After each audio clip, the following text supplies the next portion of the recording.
Bismillahirrahmanirrahim. Assalamualaikum warahmatullahi wabarakatuh.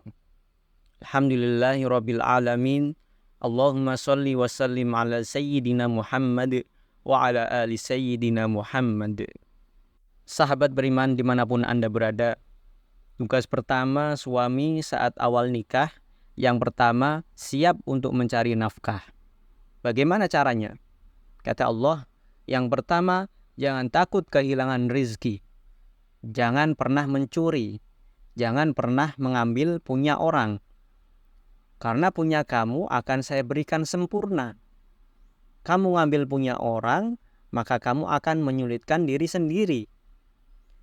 Dalam Al-Quran ada 8 jenis rizki.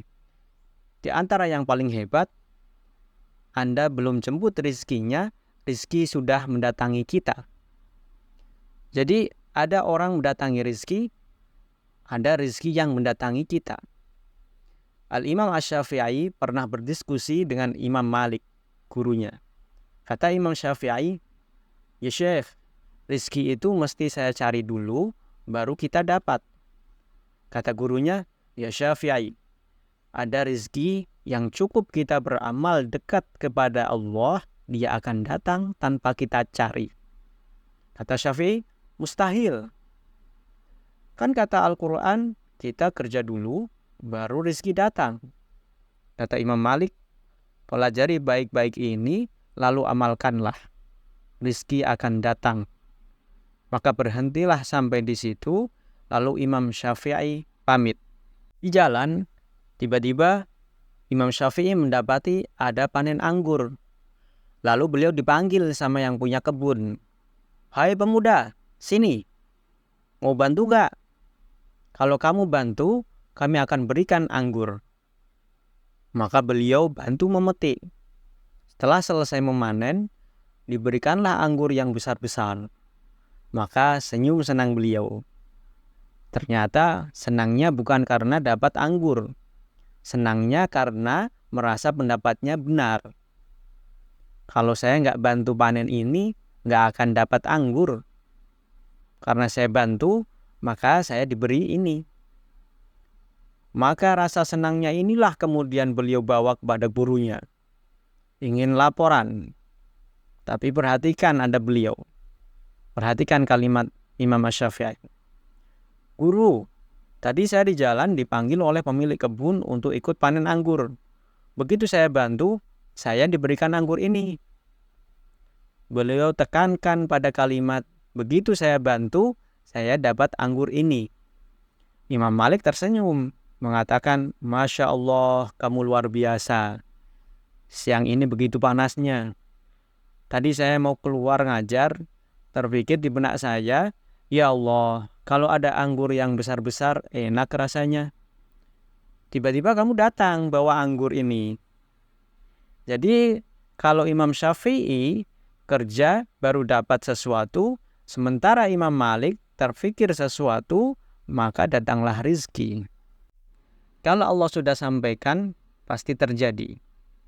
Jangan dikira mudah. Kata Allah, akan ada persaingan, akan ada kadang-kadang singgungan, akan ada tantangan. Maka mulailah petakan, tantangan apa yang akan Anda lalui saat Anda mulai mencari nafkah itu. Maka turun Al-Quran surah kedua ayat 214.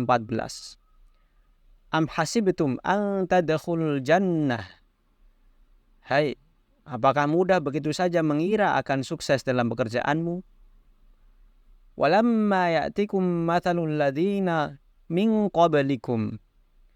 Lihat orang atau kaum sebelum kamu. Gak ada orang sukses yang instan.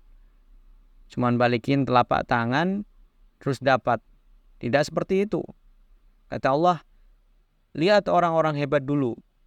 Bagaimana mereka bisa kaya, bisa sukses, bisa punya posisi. Massatkumul ba'sa. Petakan olehmu tantangan apa yang akan dihadapi saat kau bekerja. 1, kata Allah, ba'sun, ada yang ringan. Ba'sa dalam ayat itu adalah jamak dari kata ba'sun. Yang kedua, dorro, jamak dari kata durrun. Ketiga, zilzal. Ini puncak yang paling tinggi. Kalau Anda sudah mendapatkan ini, yakinlah berarti Anda akan mendapatkan posisi yang tinggi. Karena mustahil orang besar diuji dengan ujian-ujian yang kecil. Baksun, kira-kira tantangan-tantangan ringan apa yang akan Anda hadapi? Kalau saya contohkan, Anda mau berjamaah ke masjid, ingin lebih konsisten dalam kebaikan, ingin dekat dengan Allah Subhanahu wa Ta'ala.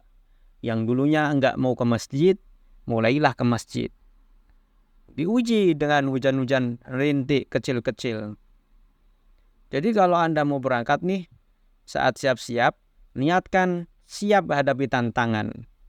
Maka hujan pertama, turun hujan rintik-rintik.